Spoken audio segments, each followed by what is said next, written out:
Hello everyone, Victoria Cochrane here for another Wednesday, another Spiritual Wisdom Hour. I hope that you're all well and that you've had a great week.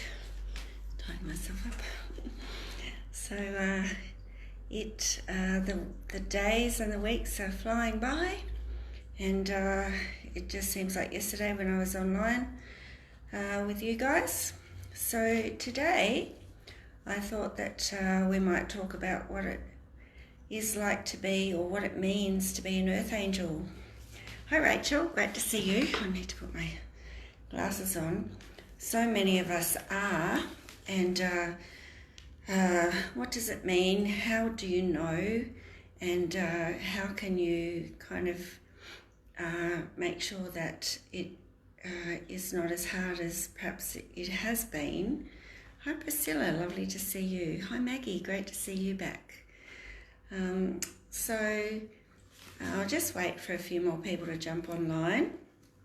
But today I'm going to be talking a little bit about the 7 planes of existence, because I am... Hi Lorraine, great to see you.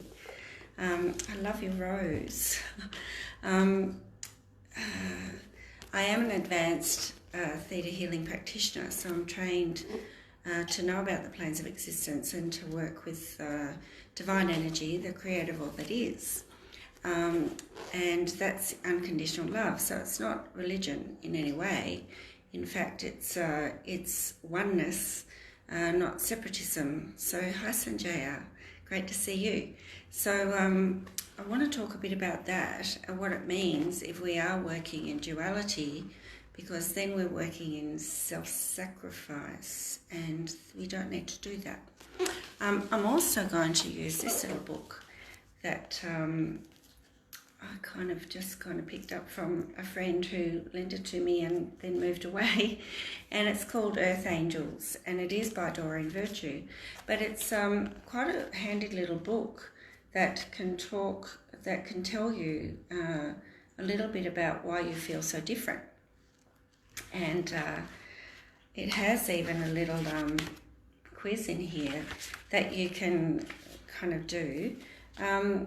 So I'm sure you'd still be able to pick that up because it was printed by Hay House, and it is just quite handy sometimes. I don't really use it myself, but I do sometimes refer to it for clients. So how have you been? Hope you're well. Hope things are going okay for you. So on this session, the Spiritual Wisdom Hour, I do collective talks and collective readings. It's really difficult to I have my attention on why I feel so different. Awesome. It's really hard to do individual card readings and things, so but I am in Tasmania, on the northwest coast, but I do a lot of readings and healings online on WhatsApp. I have a booking portal on my website, victoriacochrane.com, and you can also contact me on my Facebook page, Reaching Out Spiritual News with Victoria Cochrane. Also, if you just want to have a chat, I would love that, because on this platform here, people are like-minded, and it's hard to find them sometimes, isn't it? So great to connect with you all. So let me just read the opening chapter, Are You an Earth Angel?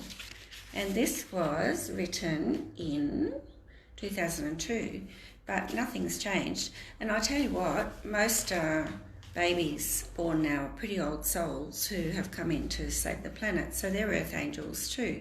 So we need to be aware of the types of things and challenges that they are going to come up against, and help them to adjust.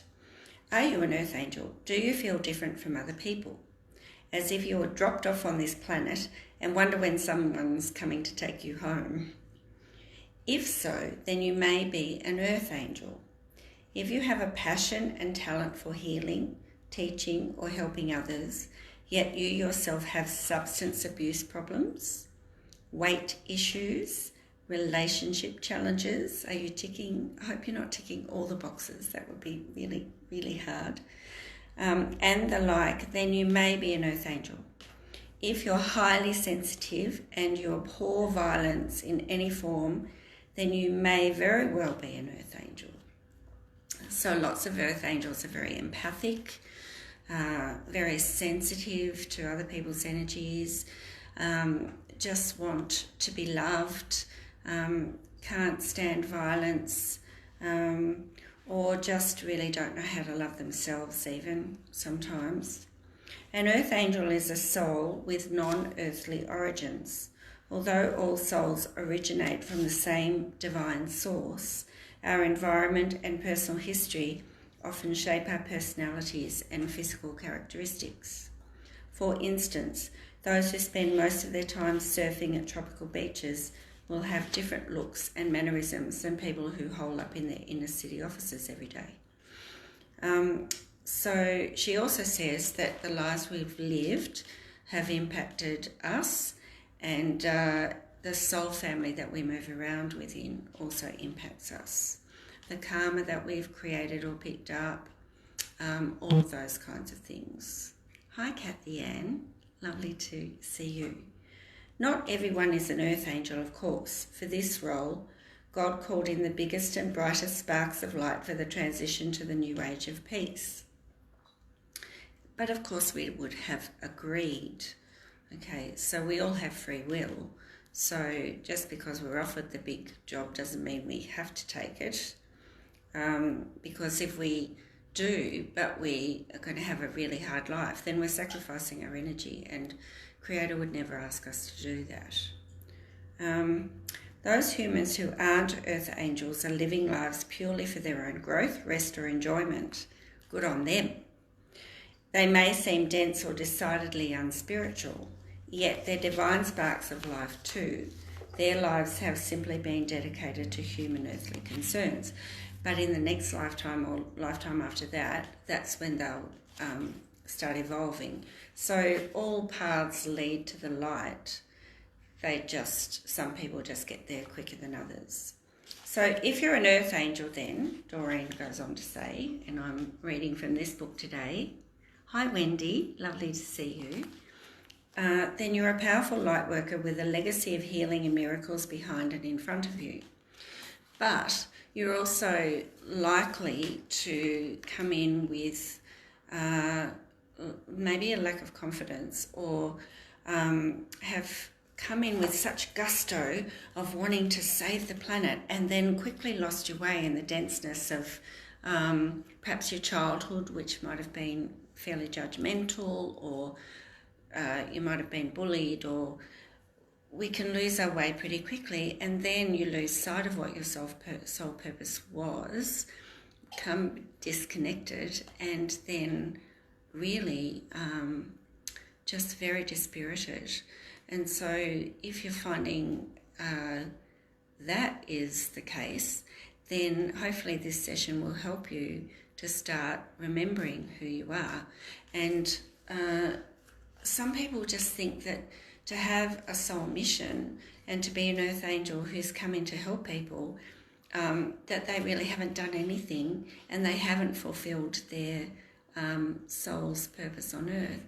When in fact, some people are light workers just by being the beautiful people that they are. They're healers just by their smile, by welcoming people, by not being judgmental, by being foster carers, or by working in disability, or just by doing their job. We don't have to be the president or the queen, or mind you, let's not go there, but we don't have to be Fred Hollows or Steve Irwin or someone famous to be a light worker and to make a difference for others. And so a soul's purpose for being on earth might be to bring joy to the hearts of those who can't feel it. Hi, Wendy. Another Wendy. Janelle, I'm sure you are. Most of you on here would be. And so we're too hard on ourselves, way too hard. And that can be dispiriting as well, and thinking that we've just wasted our time. We are always so hard. We don't think about how far we've come, the hurdles that the mountains that we've climbed, how strong we've become, how much baggage we've left behind on the way, just all of the wonderful things that have happened in the face of adversity, we need to give ourselves credit for. Hi Bailey, lovely to see you. So it says, you accepted your divine assignment to come to Earth and spread your teachings and healing energies. How has your assignment been so far? If you've had difficulty adjusting to earthly life, then you'll probably find answers, comfort and guidance by remembering your spiritual origin. So a lot of people who lose their way do go to church because they want to get connected with God and Jesus. And I often recommend that, because if you have really lost your way, and particularly if you've been suicidal or someone around you has been, and everything seems hopeless, well, connection is really hard to do on your own. So yes, I do say do that. But for all intents and purposes, a lot of the doctrine teaches that we're separate and that we're not good enough. And so that's where it falls down a bit. But the people in church are really wonderful, a lot of them. And so, yeah, definitely. So when people close say to you, you're different in a loving way, could this mean I've been an earth angel? Well, let me just drop this book for a minute and let me just go to this one, because in the energy of the Creator, we're all one, but we live and work, instead of heaven and hell, which is duality, we live and work within 7 planes of existence, and all of them have different vows and commitments that equate to a trade or a sacrifice of energy. And most of us, Vianna Steibel, who brought in Theta Healing, talks about we're either masters or children of the masters, okay? And we come from then the upper 5th plane of existence, which is higher energy than the spirit world. So when we die, we do go to the spirit world, but according to our evolvement, we go to a different level. And if we're masters, we go back to the upper 5th plane, which is like, if there were anything like heaven, then the upper 5th plane is it, because it has the temples of light, it has the angels' garden, it is a beautiful, peaceful place. But masters and angels have opinions, and they do work for the greater good, and they work in duality. They battle on the astral plane between dark and light, and so they do come in talking about sacrificing energy, okay? And so we come in either from the 4th plane or the upper 5th plane with quite horrendous vows and commitments, believing that we're not good enough, that to be loved or close to God we need to give away our power, sacrifice our energy, or work our entire lives, or just be in complete service without abundance. And none of that is true in the energy of the Creator. And so let me just read to you about that first, because if you know about what the energy of the 7th plane is, then you'll understand why I'm so pedantic on teaching people to connect to the light first, to bring in that unconditional love, so that we don't work within sacrifice and trading of energy, and that when we use the laws, we don't get stuck in all the of the rigmaroles of them, that everything just is. So let me just, of course, need to go to the contents page. Might be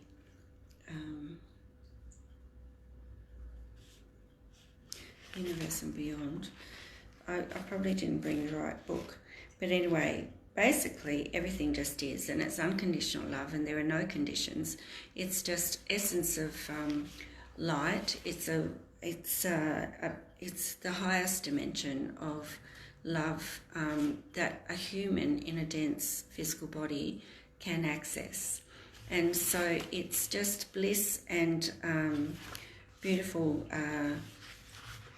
just a feeling of just being, and just everything just is. There's no duality. There's no time. Everything is just like one. And so to be in that beautiful space then just allows us then to work within all the other planes of existence without being an ego, without attracting wayward spirits or lower energies, without trading or sacrificing our energies. So let's just talk about the children of the masters and the ascended masters of the fifth plane. And that way you might understand then why you feel different, or why you sometimes are sacrificing everything. I had a lady in here just the other day saying that she just was losing. She lost everything all the time. She could never hang on to abundance. Well, that's a typical symptom of being a master or a child of the masters, in that we need to sacrifice our energy to be loved or close to God. And so that's the kind of vow and commitment I'm looking to lift and to heal, so that people don't need to do that all the time. Hi Melissa, I haven't seen you for a long time either. I hope that you're going really well. That's beautiful, thank you. So, although we're here on the third plane, so the third plane is carbon, it's animals, it's human body, physical existence. Hi Kelly, great to see you again. Our spirits are not third-dimensional essence, but multi-dimensional. Being in a third-dimensional body seems peculiar to us when we are children, as does the rest of this third-dimensional world, because we come from unconditional love, right? As we grow older, we never quite shake the feeling that we can be and do more than this world has to offer. This is because we experienced other dimensional energies before we came to this plane. Everyone on this earth is some kind of fifth plane being. So if you look at the planes, so just while I do a dash, hold on.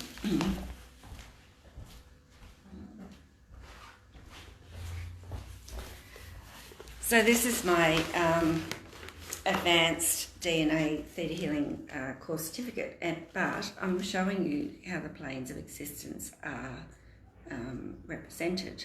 And so if we start from the first plane out to the seventh plane, can you see the seventh plane encompasses all the other planes?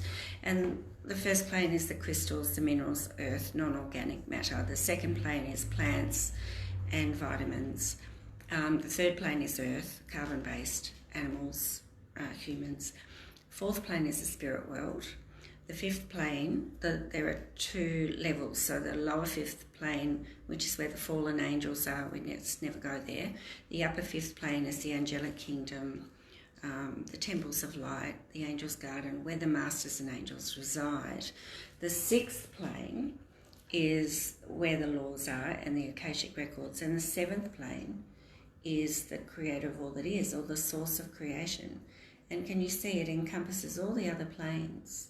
So we're all one. We're all encompassed within that. There's no separation from that. And that's the most powerful thing to know. When you know that we are co-creators and that we create our own reality, and that that everything is created with love and intention, then we are very powerful beings that can change our existence and our life. And we can also start, this is the lifetime that I'm discovering people coming to me where they're actually lifting these negative belief systems of separation and of feeling that they're not good enough, and of all the persecution and everything that's gone on before. Jeanette, so great to see you. And moving into their divine blueprint, which is what Archangel Michael describes it as. It's very powerful, Melissa, extremely powerful. So we are all one of two types of spiritual energy, children of the masters and ascended masters. Children of the masters comprise most of the soul population on earth. Okay, then there are younger souls that still are from the spirit world, and they would be ones who have a lot of lessons to learn and are quite reckless and perhaps make the decisions that are putting Earth in jeopardy at the moment. But then the rest of the soul population are either children of the masters or ascended masters. The children of the masters have come here from the first level of the fifth plane. So each plane, can imagine, has many, many levels and then many dimensions within those levels. So vastly complex and huge.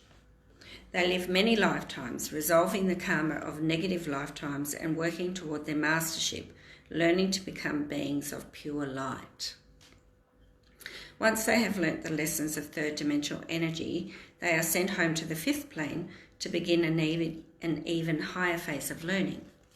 Ascended masters of the fifth plane, then, are spiritual beings who, over many lifetimes, have accumulated enough virtues to move up beyond this third dimensional reality to the fifth plane of existence. Completing the karma of these successive lives has brought them to a spiritual vibration high enough to become fifth plane masters. If at any time they come back to this third dimensional reality, we call them ascended masters. Jesus, Saint Germain, Master Kutumi, Kuan Yin, you name them, they're all ascended masters, Jesus included. He has been aligned with religion, but he is an ascended master. And as far as and each ascended master then has an angelic higher level. So they are earth angels that have split off to live lives on earth, but are actually angelic in origin.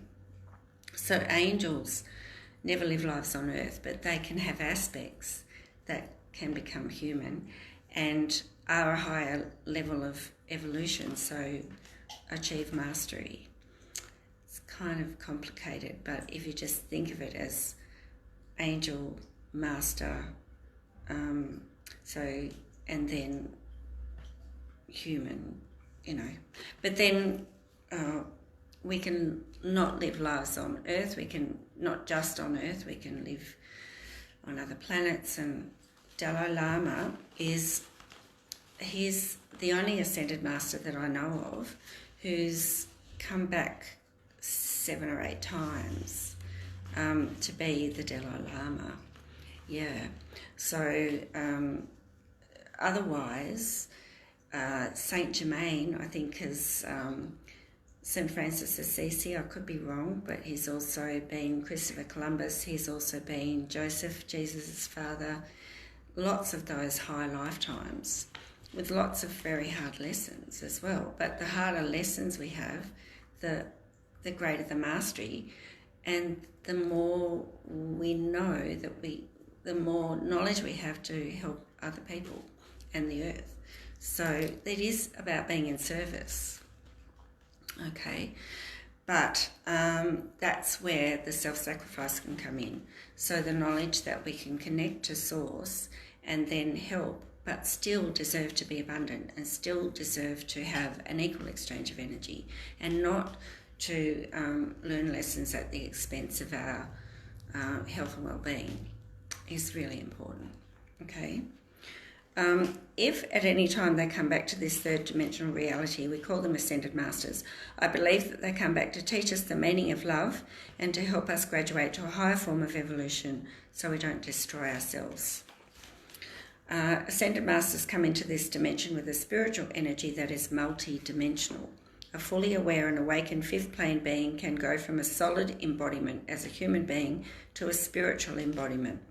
High fifth plane beings are able to shift back and forth between these states at will, but they can't actually stay in a human body for long unless they're born into it. So that is why most ascended masters will come back into a human body, but it's a tough gig and it's a long-winded gig, if you know what I mean. An ascended master on this planet has the task of awakening to their full potential so that they can lead the children of the masters to enlightenment and teach them that their souls are multidimensional in nature. So Dalai Lama, absolutely. But if you think of Fred Hollows, if you think of, there are so many, Steve Irwin, Bindi Irwin, Richard Attenborough, all of those people who have gone way above and beyond to help the planet and to awaken people to things around the planet. Thank you. Bailey knows what I mean. Yeah. So, and often they do it. They just work tirelessly because they have that belief, and they get vilified for it, you know, that kind of thing. And then when they die, then they're a saint all of a sudden. Mother Teresa was definitely a master. There are so many ascended masters, but there are so many non-famous ascended masters who are just working quietly and but powerfully to help the planet and to awaken people to their highest potential. That's fantastic, Jeanette. Yeah, it is. It's really interesting. So, it just talks about here creation energy, which I would really love to read to you, because we are so powerful. We are co-creators. If you're understanding what I'm saying about we're all one and the same, and that even archangels and masters live in the separation, in the illusion of separation and duality, then creation energy is a really important thing to understand, because it consists of a pure form of love with infinite intelligence that is interconnected multi-dimensionally with all things. So if you're thinking about dimensions, it's the level of consciousness that we have. Do we have a consciousness of ego and serving self? Do we have a consciousness of becoming more aware of those around us but still being in ego? Or are we just infinitely tolerant and aware that we all have the same story and that we are all here for the same purpose and that we are all made in the image of love? You know, and the things that we say can be multi-dimensional. So we can say, I really love you, but I can't stand that you. So we've gone from here to there in the one sentence. So dimensions are levels of consciousness, and they all have a certain vibration. And the higher, the more filled with love our thoughts and words are and actions, then the higher vibration. And so it helps so much more powerfully than the lower dimensional stuff, if you understand. So from the smallest particle to the largest galaxy in the universe, it is what comprises the seventh plane of existence. It is everywhere. It exists in everything. It is what we utilize in a healing by connecting to the seventh plane. When it starts to coalesce, other energy fields are created. The space in between creation energy is what science calls dark matter, but I call the laws of the universe. This is Diana Steibel speaking. Just as you have an intelligent morphogenetic field that directs DNA to perform its functions, don't ask me to say that again, so the multi-dimensional energy that seeps into the universe directs the laws in much the same way. And the multi-directional energy seeping into the universe comes from us. Creation energy travels back and forth through different dimensions all the time. This is why the theory that our universe would collapse if one molecule were ever brought from another dimension into ours is ridiculous. So we're creating with every thought, with everything creates, and we create our own reality based on our belief system. And our belief system comes from our forefathers, our parents, and our ancestors, and also comes from our societies and our cultures, and that creates the reality that we live in. But we are so powerful in being able to change that, even if only we would believe it, and if we stepped into our mastery and realised that we are the power without the ego, that we have the power to change our reality for the greater good, but in the energy of oneness without sacrifice. And that's really, really important. So now I just want to talk to you about what an earth angel might be and might come from, because earth angels can come in different forms. And so she talks about different types of earth angels, and it might just be interesting today to have an overview of it rather than go into one or the other. But I think having an overview will help all of you, because there are different types of earth angels, and some of you will kind of feel or resonate with some more than others. So in chapter 3, so in chapter 2 she says, what type of earth angel are you? Well, we just don't have time to do that. But then in chapter 3 she says incarnated angels. So angels can incarnate, so can devas or earth elementals, fairies, star people, all walking around in human body with different aspects of different lifetimes in their DNA and in their soul space. And when I am doing healing and someone is finding a belief system really difficult to shift, I will look to see how many soul aspects they have and which ones being a bit difficult. So you could have aspects of different lifetimes that you've lived all in the one soul that are helping you to learn the lessons that you need to learn on earth, or to be fulfilling the purpose on earth that you've come to do. And one might be an angel, and one might be a master, and one might be a fairy, and one might be a washerwoman from the Middle Earth, goodness knows.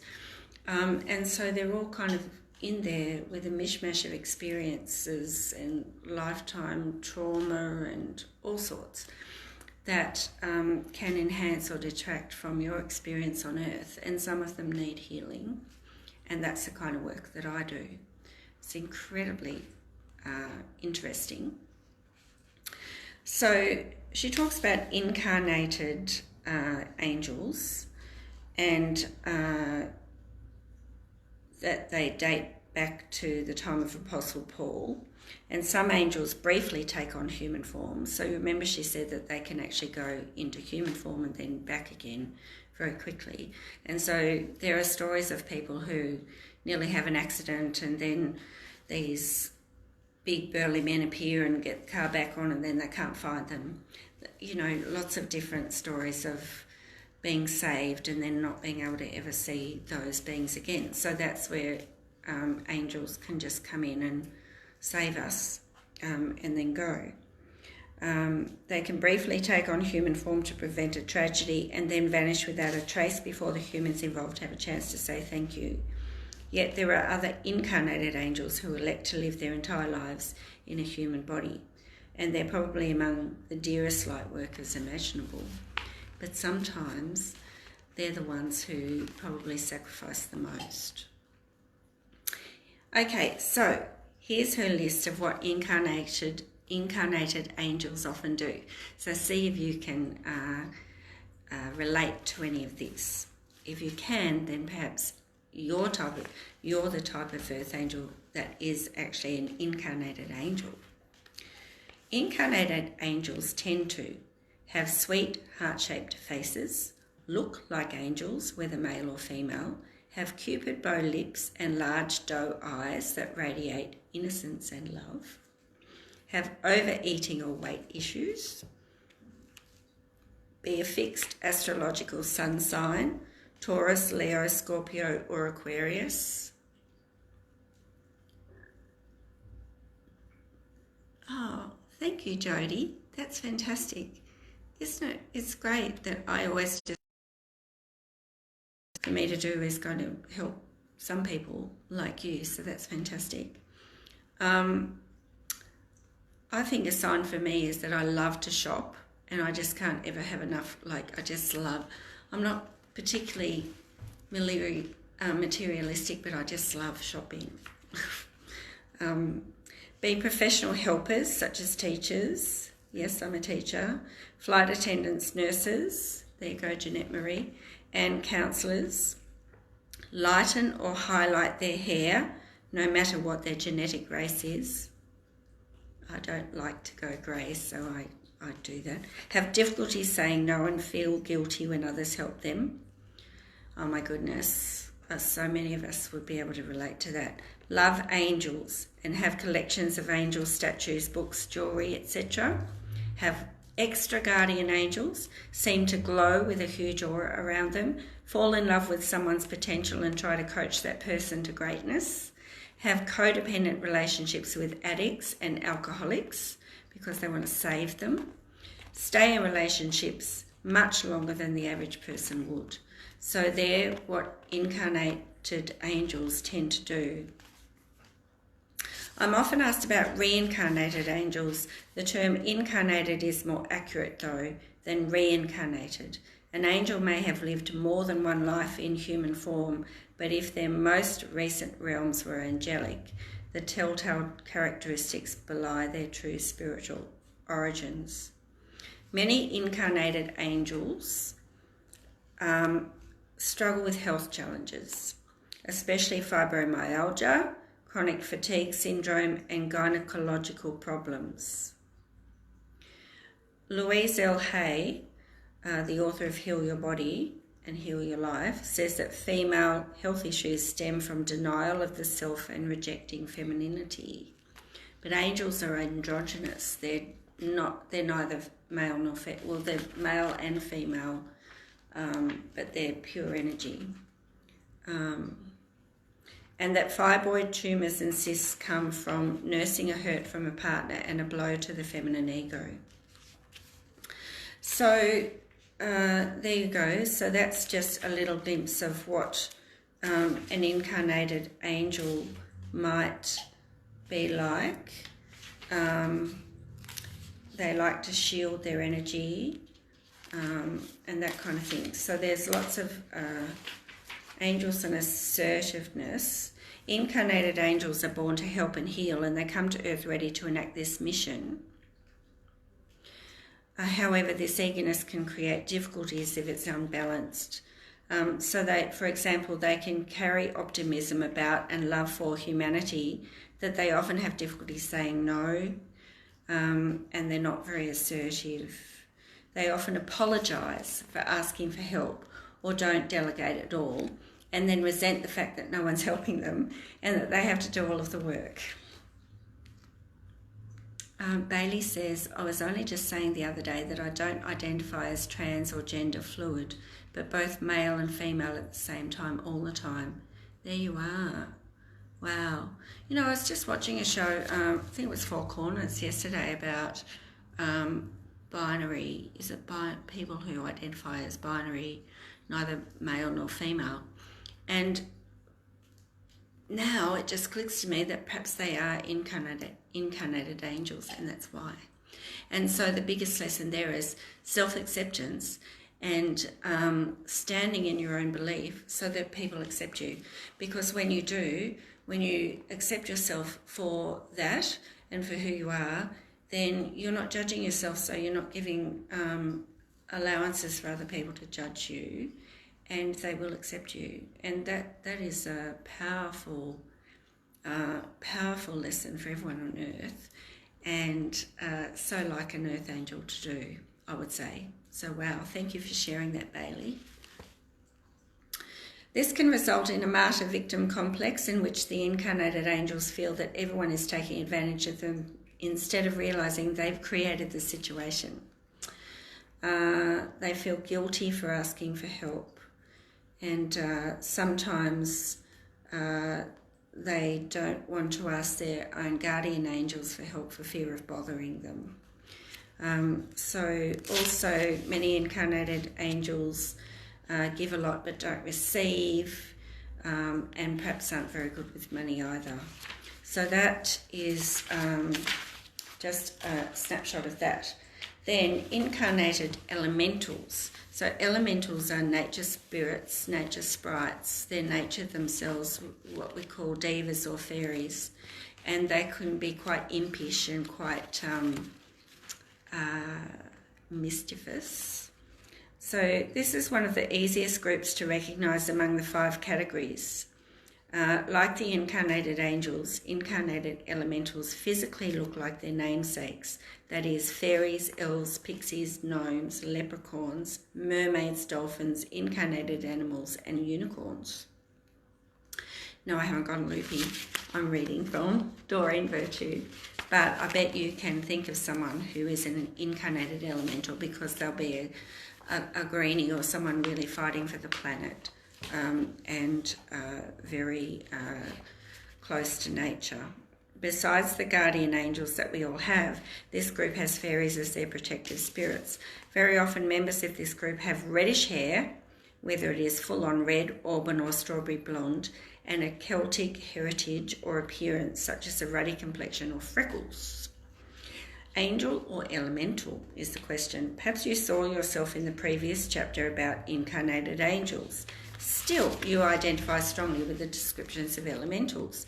If you're confused about whether you're an incarnated angel or an elemental, here are 4 questions you can ask yourself to help you distinguish between the 2 realms.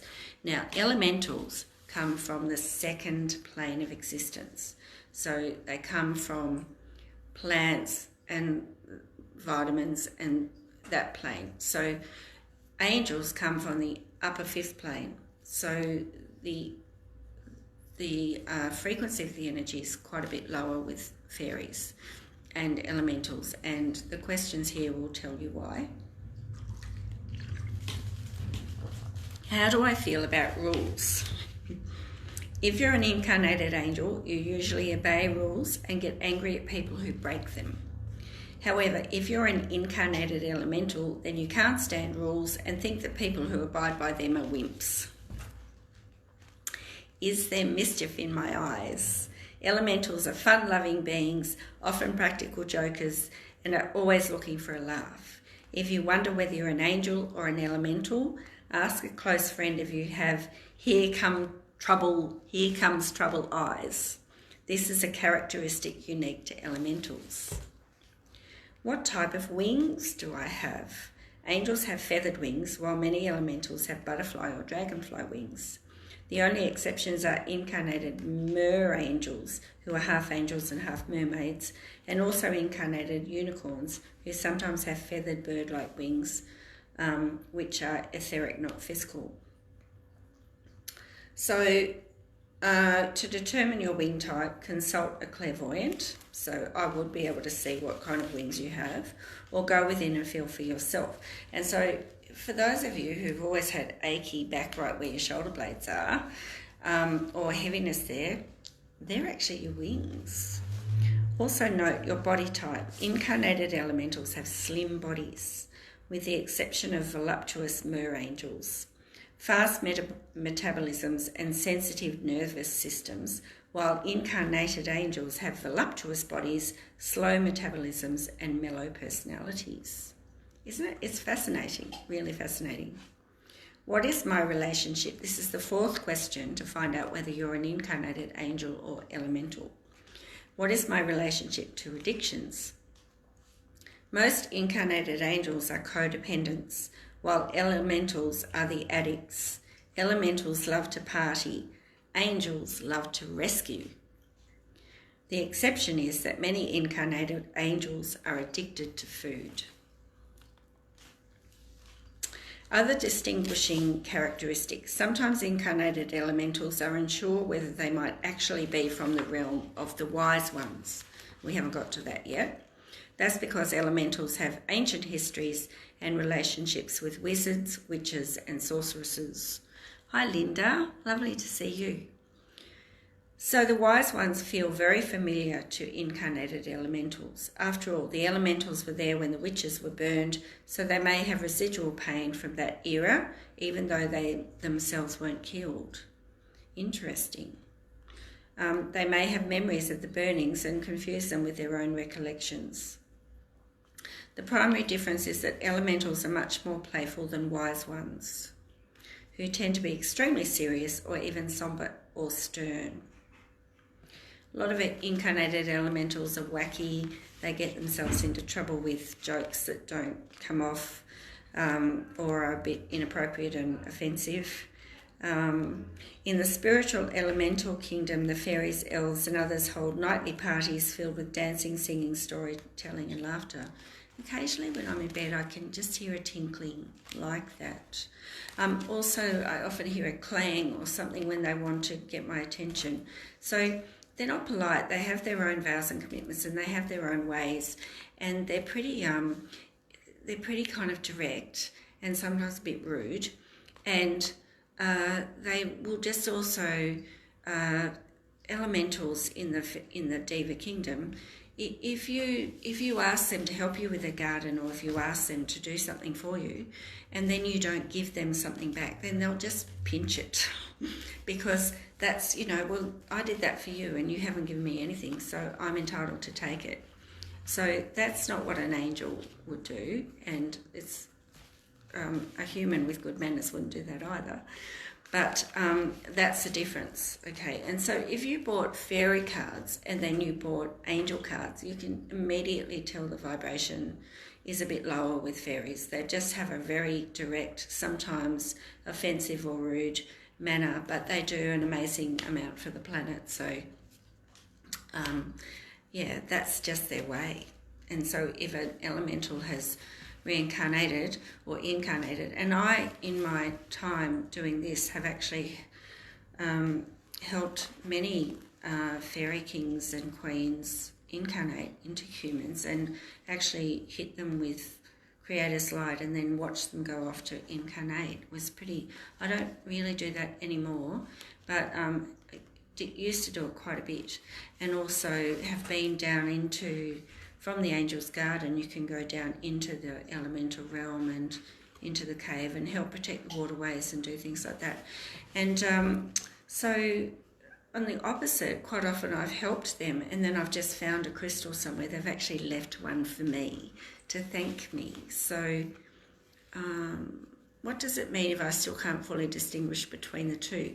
Let me keep reading, Bailey, and let's see if you can identify with the next one. Okay, perhaps you're not, perhaps you're a different type. So we'll go on to star people. Hollywood films and sensationalistic books portray extraterrestrials as vicious warmongers, yet to ETs, earthlings are the ones who are violent.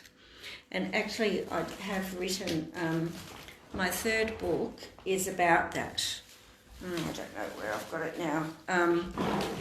I've written, well, here's the front cover of it, The Alignment of the Universe, Messages from Other Worlds, and that is available on my website, but also from, it's available from online booksellers as well. And that's what the masters say, humans are the violent ones, and most star people. Oh, that's fantastic, Bailey, thank you. I'm really enjoying it too, because I haven't ever read this book through, and it's just such an interesting thing, and I know that so many people will resonate with this, and it just gives cause for people to start to maybe be able to think along the lines of, well, maybe I'm not weird, or this is why this is happening, or this is why I am the way I am, and feel better about it, which is fantastic. That many extraterrestrials were asked to take on human bodies to try to avert mass destruction. We call these benevolent helpers star people, or the singular star person. Thank God for star people. They come from physical and non-physical galaxies and took on earthly lives to spread kindness on an as-needed basis. I actually, in meditation once, went to Sirius and came upon a whole huge room of just Syrian beings praying for Earth. Amazing. Like, they really do want to help. Their collective niceness helps to diffuse the anger, stress and rage that could lead to nuclear war.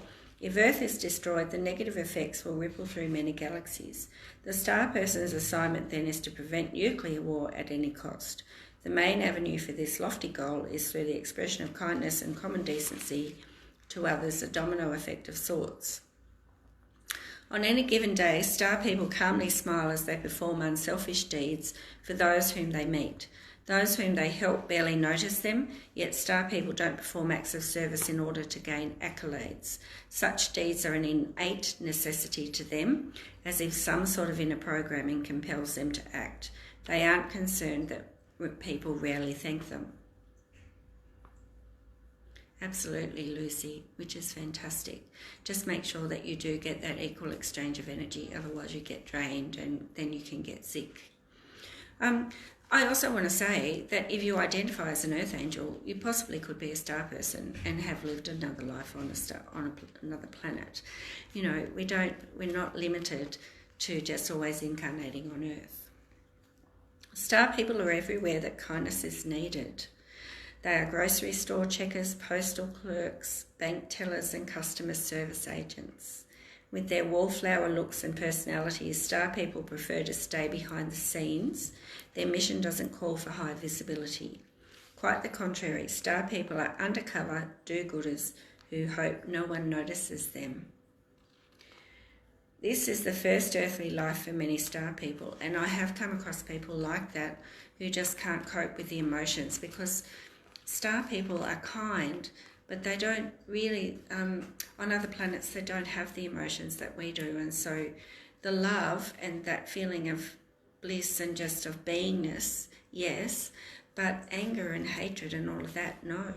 And so to come and then cope with that on Earth, that's incredibly difficult for them, incredibly. And so you might be finding that you're identifying with this the most. Because this planet is so violent emotionally and physically, star people often feel overwhelmed and wish to return home. After all, Earth is one of the most turbulent planets in the universe, and in fact, the universal powers have us quarantined so that we don't harm other planets. That's a bit scary, really.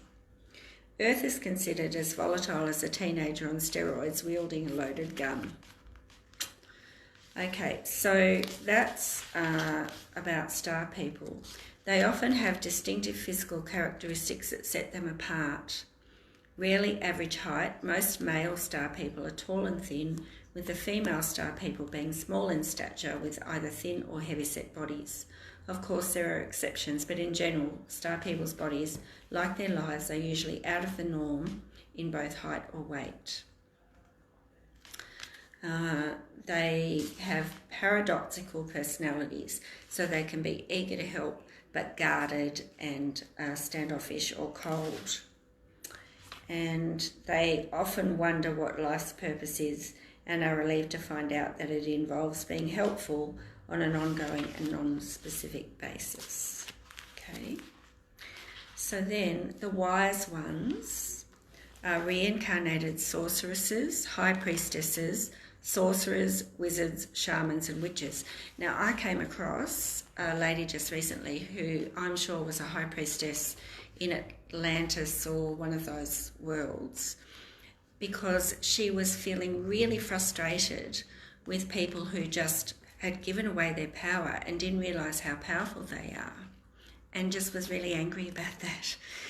And so a bit of healing was needed to help her to understand, or help that soul aspect. Remember, I talked about soul aspects, that a high priestess, sorceress aspect, understand that we all have free will, and that yes, we have power, but if people don't choose to use that, that's up to them, and it's got nothing to do with us, and we can't force them to do that. And everyone's on their own journey.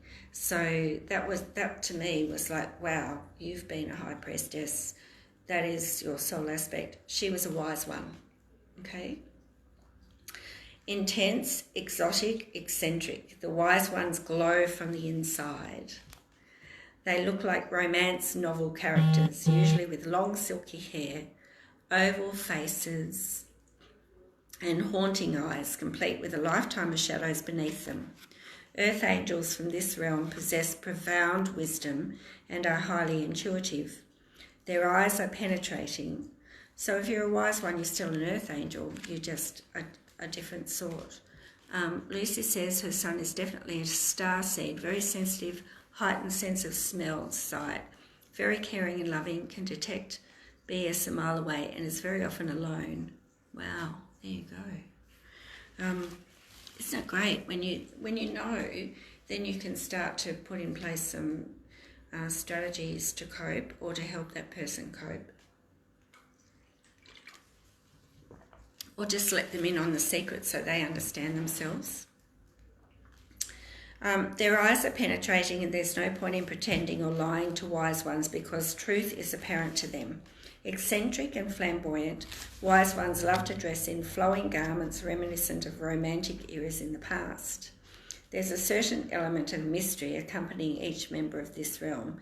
It's obvious when first meeting the gaze of wise ones that they know.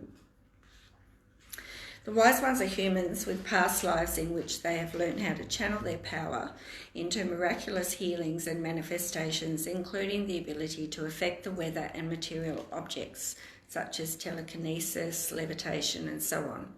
These are the extremely powerful and well-trained magicians of the human race who were called out of retirement from the spirit world in order to come back to Earth for the currently urgent situation on our planet. Their energy is darker and heavier than the other Earth Angel realms.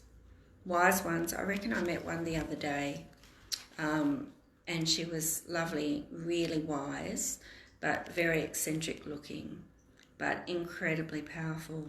Young, quite young. Yeah, now I know she was a wise one. She is a wise one. They have a sombre, serious, almost depressed energy, and they're sometimes quite stern. In relationships, they're highly opinionated in a helpful way, which I guess can sometimes be annoying. They're the stage moms and directors of their friends and family members, always knowing the best route for others to take. If someone wants solid advice, they should ask a wise one. Whereas the other realms are new to being human or have past lives where they were incarnated angels, elementals, and so on, the wise ones have been human for eons. Like the other earth angels, they feel different. In fact, some wise ones proclaim, "I am different and proud of it." Hi, Donna. As one incarnated sorcerer put it, "In childhood I realised I was different and didn't fit in, and that created difficulty, until I finally realised that my uniqueness was a benefit. I wasn't part of the mass of the norm, and when I matured I realised that this was positive." So therefore the wise ones are more comfortable with earth life because they've always lived on earth.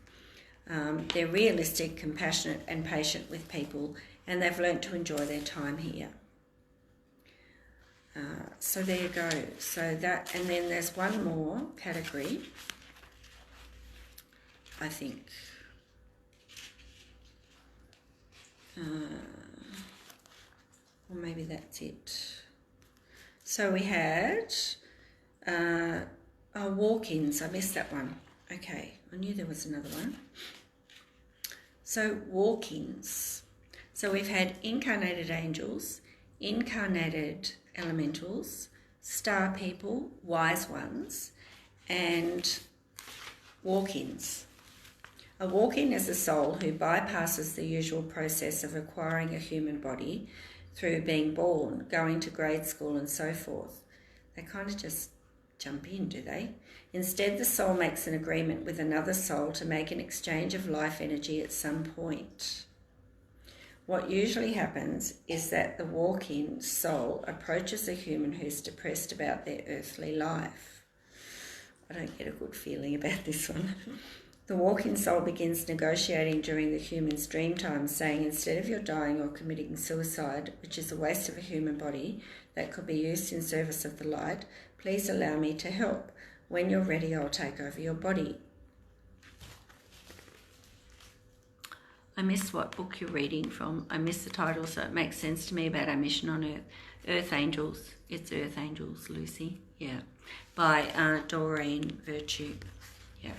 And I also read from Seven Planes of Existence by Vianna Stibel.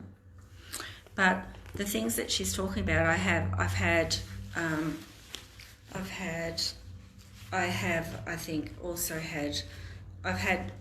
experience with all of them, but even walk-ins, now I'm reading this, I actually have had an experience with the walk-in.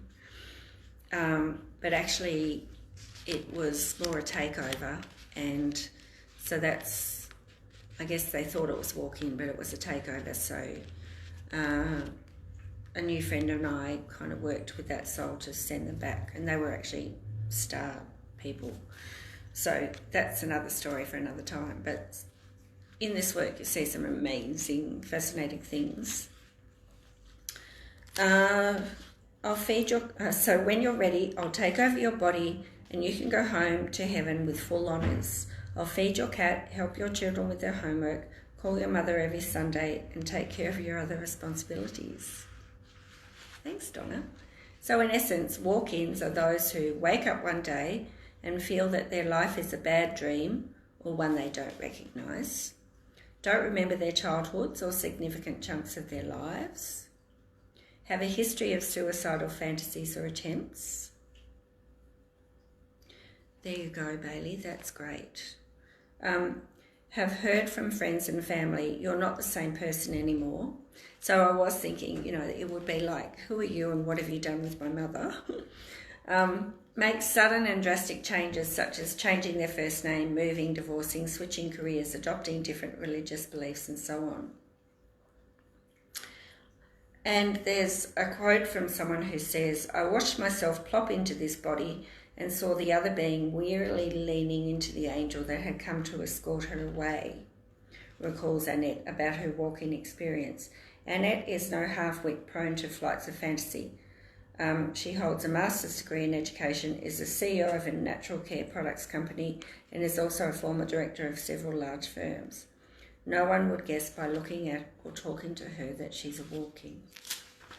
Okay, so there you are. Do you identify with those 5 types of earth angels, that you're actually here to make a difference, and that if you feel different, that is really why? If you've kind of lost part of your life, perhaps you are a walk-in. So at the end of the book, she gives advice to how to or at the end of each chapter, for each kind of earth angel, she talks about the things that you can do.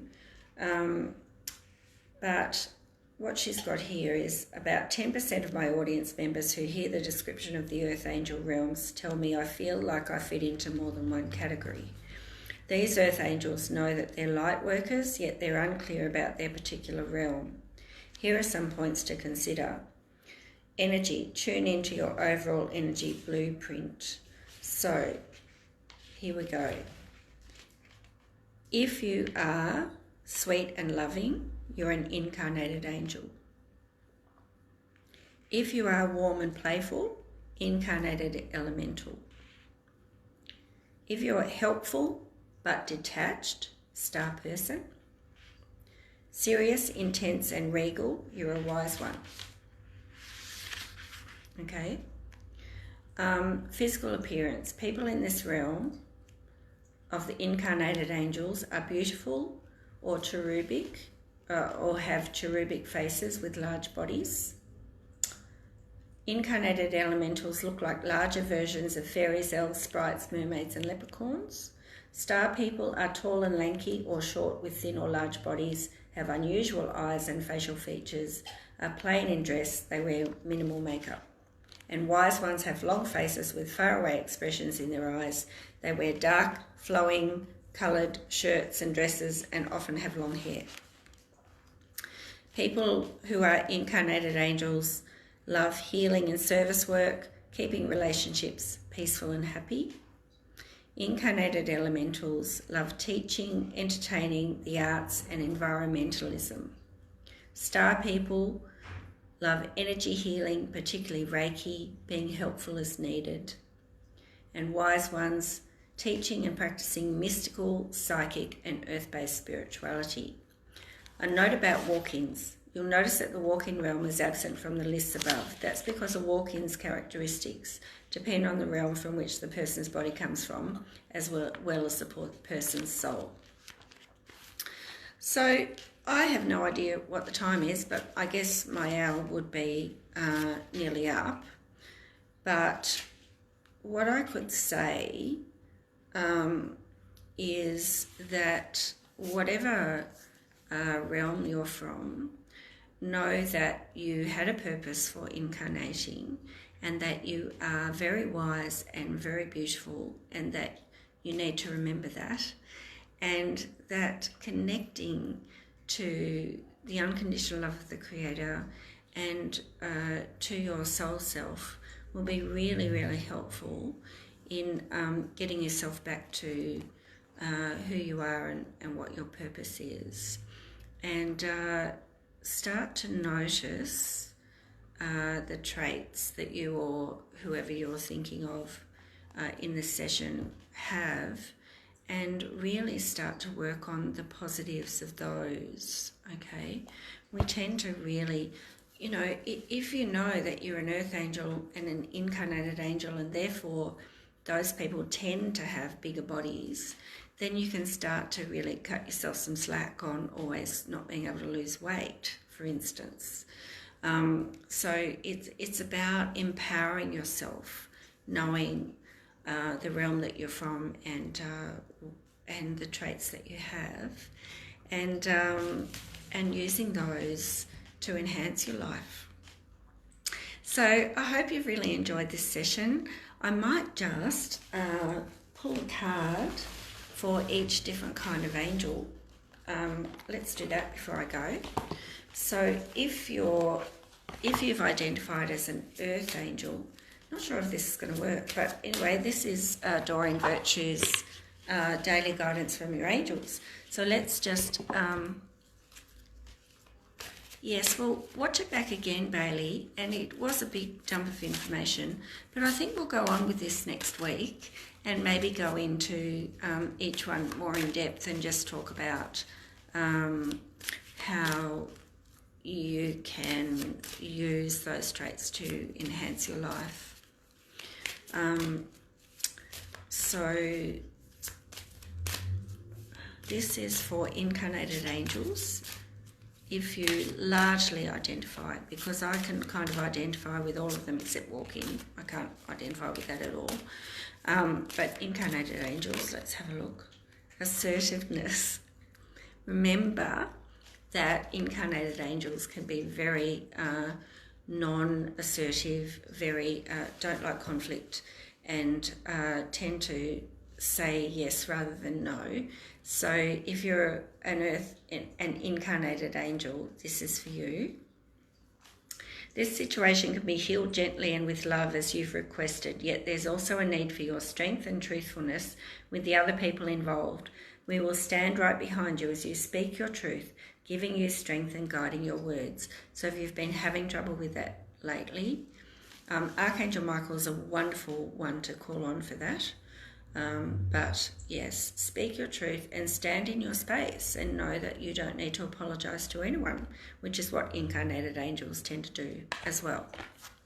Okay, this is for incarnated elementals.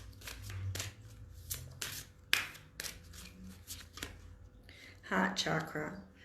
So remember that elementals can be a bit egotistical and mischievous, and also sometimes a bit rude and not really tactful. Love is the heart of the matter. Your heart is the centre within your physical being, attuned most to love.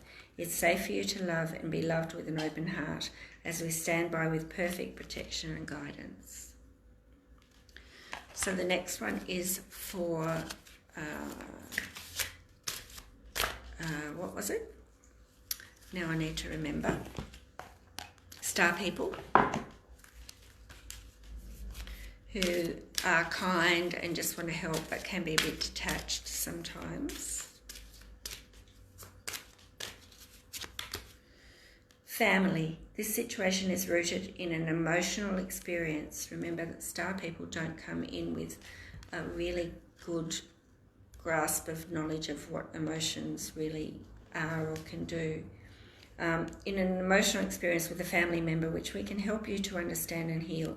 In your mind and heart, surround this person, yourself, and the experience with calming blue light and many angels. Be open to the gifts within the situation.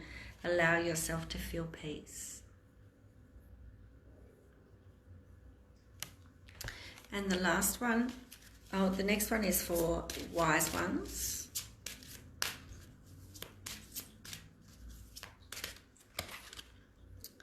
Shower of abundance. To heal your financial situation. So wise ones possibly might get stuck in lack of abundance, even though they're powerful sorcerers. Sometimes we can get lost in the physicality of things. So first, give us your worries concerning money. We will guide you in order to show you how to create and accept abundance. As we work together, your financial situation will heal as fast as you'll allow. And walk-ins. If you've woken up and you've kind of discovered yourself in a body and you can't remember your past, and you are perfectly sane, then perhaps you're a walk-in, and this card is for you. Listen. Quiet your mind, beloved one, and listen to our gentle reassurance that everything has been taken care of. Stay in a quiet and receptive state without worrying about the exact nature of your desire's manifestation. A quiet mind and body hears us quickly and clearly. This is our request to you. Listen. People, it's just been a pleasure today, and it's been enlightening for me, as it has for you, I'm sure. And the book that I was reading from was Earth Angels by Doreen Virtue. Very, very insightful into why you might be feeling a bit different here on Earth. And you can also look up The Planes of Existence by Vianna Stibel. You can also look me up. As I said, I've got 3 books under my belt. I'm going to do another dash so I can show them to you.